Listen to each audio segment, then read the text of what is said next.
नमस्कार दोस्तों, मैं प्रशांत मौर्य आपका फिर से स्वागत करता हूं एक वीडियो में। आशा करता हूं दोस्त आपकी तैयारी बहुत शानदार चल रही होगी। दोस्तों आज की इस वीडियो में हम जीएस के बारे में बात करने वाले हैं, क्योंकि जीएस मतलब सबका बहुत ज़्यादा हालत ख़राब कर रखा है। जीएस में क्वेश्चन सही नहीं होते। और मैं आपको बता दूं मेरे कैसे जीएस में भाई 11 तारीख को मैंने 35 क्वेश्चन अटेम्प्ट किए थे। 37 क्वेश्चन आए थे, 33 क्वेश्चन जीएस में सही हुए थे। और जीएस में मेरे 27, 28, 30 इतने क्वेश्चन मॉक में सही हो रहे हैं। तो अब पेपर में कितने सही होंगे तो पेपर में देखा जाएगा। यहाँ इतने सही हो रहे हैं तो यहाँ ठीक है। पेपर कैसा जाएगा, वहाँ पे जीएस कैसी पूछी जाएगी, वो तो एग्ज़ाम देने के बाद पता चलेगा।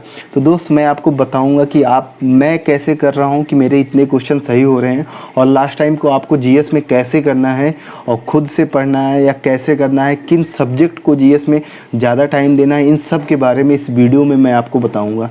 दोस्त अगर वीडियो आपको पसंद आए तो एक प्यारा सा कॉमेंट्स कर देना और वीडियो को लाइक कर देना। और अगर आपको जीएस के नोट्स चाहिए तो टेलीग्राम पे मैंने आपको डाला ही हुआ है, उसका लिंक कमेंट्स में पिन है, तो आप वहाँ पे जाके उसको पढ़ सकते हैं डाउनलोड करके। तो दोस्त मैं आपको सबसे पहले बता दूं, जीएस में आपको पता होगा सबसे ज़्यादा रोल किसका होता है, यूपी जीके का होता है। यूपी जीके के बाद फिर हिस्ट्री आ जाएगा, फिर पॉलिटी आ जाएगा। 3 सब्जेक्ट ही हो जाएंगे। फिर चौथे नंबर पे अगर वेटेज रखता है जीएस में तो आ जाएगा करंट अफेयर्स से। करंट अफेयर क्योंकि 7 से 8 क्वेश्चन बनते हैं, ये हो जाएगा। और दोस्त फिर इसके बाद जो आता है थोड़ा बहुत जो वेटेज होता है इकोनॉमिक्स से होता है, क्योंकि वहाँ पे जनगणना तो भूगोल में भी होती है, कहीं से भी होती है। तो एक इकोनॉमिक्स में आपको पंचवर्षीय योजना के बारे में पता होना चाहिए, उसका कार्यकाल पता होना चाहिए, किस मॉडल पर आधारित, इतना पता होना चाहिए, तो आपका इकोनॉमिक्स हो जाएगा। फिर एक आता है जियोग्राफी आता है। जियोग्राफी में भी 5 से 6 क्वेश्चन बने थे। तो दोस्त ये इतने सारे चैप्टर हैं और इतना कम समय बचा हुआ है, अब परीक्षा भी होने वाली है, तो कैसे हम रिवीजन करें। तो दोस्त इसी के बारे में मैं आपको बता रहा हूँ कि RWA पर जो गागर में सागर सीरीज चल रही है, आप इसी को करिए। और जीएस में जितनी क्लासेस चल रही हैं आप इसी को करिए, और जीएस में आपका कहीं से पढ़ने की ज़रूरत नहीं पड़ेगी। और आपको 90% जीएस में जो जितनी भी क्लासें जीएस की हैं गागर में सागर में, क्वेश्चन आपको यहीं से मिलेंगे। आप कोशिश करिए ना, अगर आपको समय बचाना है इन क्लासों में, क्योंकि ये क्लासें 6 से 7 घंटे की होंगी, आपको समय बचाना है तो जैसे मैं कर रहा हूँ आप ऐसे करिए। जैसे 6 घंटे की क्लास है, 4 बजे जीएस की क्लास स्टार्ट हो रही है, तो आप उसको 6 से 7 बजे आप जुड़िए, आप उसको 2x स्पीड में कर दीजिए। तो जो 6 घंटे की क्लास है आपका 3 घंटे में हो जाएगा, आपका टाइम बच जाएगा। आप इसकी जगह खुद से आप इसी को रिवीजन कर सकते हो, या आप इसके अलावा आप किसी सब्जेक्ट को रिवीजन कर सकते हो। क्यों जीएस में ऐसा 2x स्पीड में कैसे देखें तो दोस्त ये इसलिए क्योंकि आपको इसमें कुछ समझने के लिए होता नहीं है कि आपको इसमें मैथ है, रीजनिंग है, आपको वहाँ पे लगाना है, बस आपको देखते जाना है। तो आप ऐसा करोगे तो आपका टाइम भी बचत होगा, और इसकी जगह आप खुद से प्रैक्टिस भी कर पाओगे।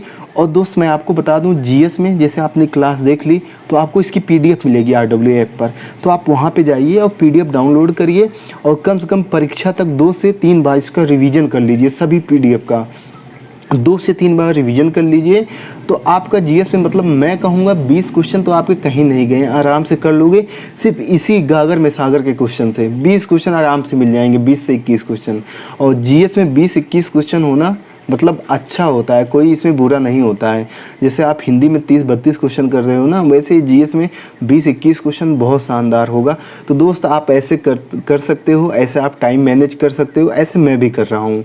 आपको ऐसे करना भी चाहिए, क्योंकि अब टाइम ज़्यादा नहीं है कि आप एक सब्जेक्ट को 2 घंटा 4 घंटा दो। तो ऐसा दोगे तो आप किसी सब्जेक्ट में पीछे हो जाओगे, और आपको किसी सब सब्जेक्ट को बराबर लेके चलना है। आपको तो पता है नहीं किस सब्जेक्ट में किस टॉपिक से कहाँ से क्वेश्चन आएगा, तो इन सब के बारे में आपको पता होना चाहिए। और लास्ट टाइम पे यही हमें ज़्यादा मजबूत बनाती है कि क्या हमें पढ़ना है, कहाँ से पढ़ना है, कितना टाइम में पढ़ना है। क्योंकि अब बहुत से लोग होते हैं पढ़ते तो बहुत हैं, लेकिन उनके सवाल नहीं बनते हैं।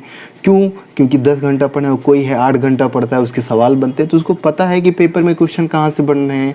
आपके पास भी पेपर होगा, फरवरी का पेपर होगा, आप उसको उठा के देखिए कि क्वेश्चन कहाँ से पूछे गए हैं और कहाँ से पूछे जाने की संभावना है। अगर आपको खुद से इतना सब नहीं पता चल रहा है तो आप जो मैं बता रहा हूँ, आप उसी क्लास में आपको टीचर किस लिए होता है, इसीलिए तो होता है कि आपको पूरा जो परीक्षा हुई होती है इस समय, उन सबका परीक्षा का निचोड़ लेके आता है और क्या पूछे जाने की संभावना होती है। तो दोस्त जीएस में आप इतना कर लीजिए, और आपको बिल्कुल भी कुछ नहीं करने की ज़रूरत है अलग से। तो आपका जीएस में आराम से हो जाएगा। तो दोस्त यही मैं भी कर रहा हूँ और यही करूँगा परीक्षा तक। आशा करता हूँ दोस्त आपको ये वीडियो पसंद आया होगा। ओके दोस्तों, नमस्कार।